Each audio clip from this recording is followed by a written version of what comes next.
আপনি যখন স্টুডেন্ট ভিসায় জাপানে আসবেন, আপনার যে ইনকাম, এই ইনকাম দিয়ে আপনার অভাবে পড়বেন না আপনি কোনোদিন। এই ব্যাগগুলো দেখতে পারতেছেন, এগুলো সব ময়লা, বাসার ময়লা থাকে না। আজকে হচ্ছে ময়লা 27 রোজা, আর 17 তারিখ সকাল 8টা বাজে।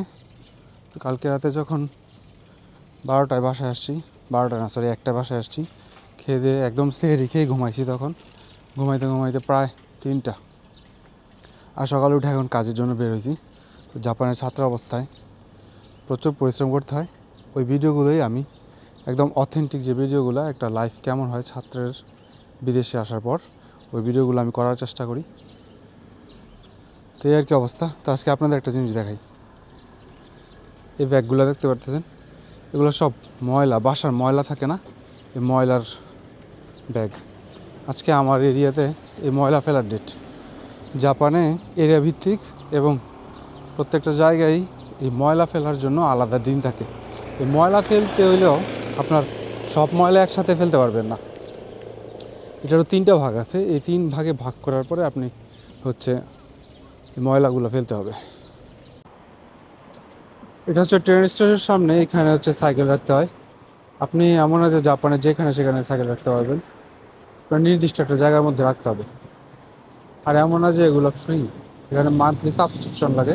আর অনেক জায়গাতে আছে আপনি ঘন্টা হিসাব করেও, মানে ঘন্টা হিসাব করে পেমেন্ট করেও রাখতে পারবেন।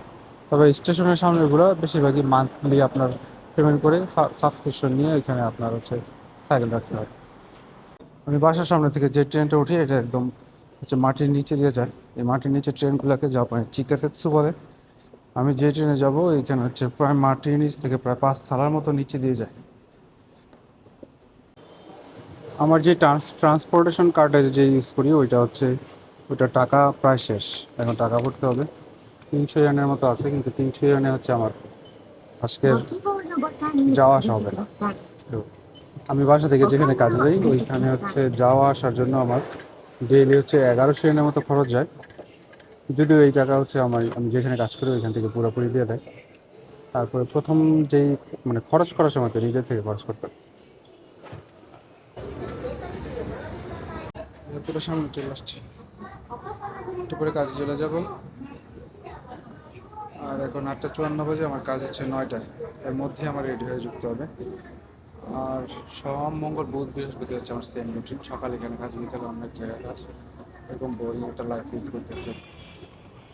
সেম রুটিনে হচ্ছে 3 মাস ধরে, 2 মাস ধরে চলতেছি। সেম রুটিন, সকালে কাজ বিকালে কাজ, সকালে কাজ বিকালে কাজ। এই হচ্ছে মানে জাপানের জীবন, ছাত্র যে জীবন, বোরিং লাইফ। এই বোরিং কাজগুলোই করি কোনো একটা কিছু পাওয়ার উদ্দেশ্যে। প্রতিদিন সেম কাজ করি ডিফারেন্ট একটা রেজাল্টের আশায়। দেখি আল্লাহ কপালে কী রাখছে। আর এই ভিডিওগুলো হচ্ছে এই দিনগুলোর সাক্ষী হিসাবে করি। আপনি যখন স্টুডেন্ট ভিসায় জাপানে আসবেন, আপনার যে ইনকাম, এই ইনকাম দিয়ে আপনার অভাবে পড়বেন না আপনি কোনোদিন। এমন হবে না যে আপনার অভাব, টাকা পয়সার অভাব বা খাবার দাবারের অভাব হবে না। আপনার রান্না করা না থাকলেও জাপানে অনেক ইমার্জেন্সি ফুড আছে যেগুলো খায় আপনি হচ্ছে জীবনযাপন করতে পারবেন। যদিও অধিকাংশ হারাম, হারাম ছাড়াও আপনি হালাল দিয়েই হচ্ছে, এখানে প্রচুর হালাল খাবার আছে, অনেক খাবারের অনেক অপশন। তো যেটা হচ্ছে আপনার অভাব হবে সেটা হচ্ছে সময়, আর হচ্ছে ঘুম। সময় নাই, এই কারণে হচ্ছে ঘুমের অভাবটা হয়। জাপানে প্রত্যেকটা স্টুডেন্টের, যারা বাইরে থেকে আসছে, মানে জাপানের বাইরে থেকে জাপান আসছে স্টুডেন্ট বিষয়, প্রত্যেকেরই একই সমস্যা, ঘুমটা ঠিক মতো হয় না, ঘুমের খুব সমস্যা হয়। তো বরাবর আমারও একই অবস্থা। এখন কাজের একটু চাপ বেশি, ভার্সিটি বন্ধ, যার কারণে কাজ একটু বেশি করি, ঘুম অনেক কম হয়। আবার রোজা তো একদম 3টা একসাথে হয়ে গেছে। তো এই ঘুম কমের কারণে ট্রেনে বসলে ঘুমায় যাই, তারপর বাসে বসলে ঘুমায় যাই, কোথাও বসলে ঘুমাই সাপড়ে, এরকম একটা অবস্থা। আর শরীর অনেক টায়ার্ড হয়ে যায়, গলা শুকায় যায়। ঘুম ঠিক মতো না হইলে আসলে শরীর মেজাজ অনেক খারাপ লাগে আর কি খুব। আর বাসার একদম কাছে চলে আসছি, এখন হচ্ছে আর 5-10 মিনিট লাগবে আর কি, সাইকেল দিয়ে যাচ্ছি, আস্তে আস্তে যাচ্ছি, শরীরে একদমই এনার্জি নেই। তো বাসায় যেতে যেতে 3টা বেজে যাবে। 3টা বাজলে হচ্ছে আমার আর হাতে সময় থাকবে 1.5 ঘন্টা। তো 5টায় কাজ, 4:30টায় বাসা থেকে বেরোতে হবে। তো এর মধ্যে আমি 1 ঘন্টা ভাবছি ঘুমাবো, একটু ঘুমিয়ে 4টার দিকে উঠে তারপর হচ্ছে গোসল করে খাবার দাবার নিয়ে ইফতার আজকে বাসায় করতে পারবো না, তাই ইফতার একদম রেডি করে নিয়ে হচ্ছে কাজে চলে যাব। গতকালকে যে করছিলাম ফ্যামিলি মার্টে, ওইখানেই আবার আজকে কাজ। আপনারা যারা বাংলাদেশে থাকেন ফ্যামিলি মার্ট সম্বন্ধে যারা জানেন না, অধিকাংশ মানুষই জানেন, হয়তো বা এরকম যদি কেউ থাকেন জানেন না, তাদের উদ্দেশ্যে বলি ফ্যামিলি মার্ট হচ্ছে একটা মুদি দোকানের মতো, একটু বড় আর কি, সব কিছুই পাওয়া যায় এরকম। তো এইখানে হচ্ছে জাপানের ছাত্রদের মধ্যে সবচেয়ে ডিমান্ডেবল জব হচ্ছে এই convenience store, family mart, 7-Eleven, লসনের কাজগুলো স্টুডেন্টরা অনেক বেশি পছন্দ করে, যদিও আমার এত বেশি পছন্দ না, তারপর কাজের তাগিদে করি আর কি। আমি হচ্ছে এক জায়গায় কাজ করি এরকম না, আমি এক এক দিন এক এক জায়গায় কাজ করি, এটা আমার ভালো লাগে, আমি এভাবেই কাজ করি।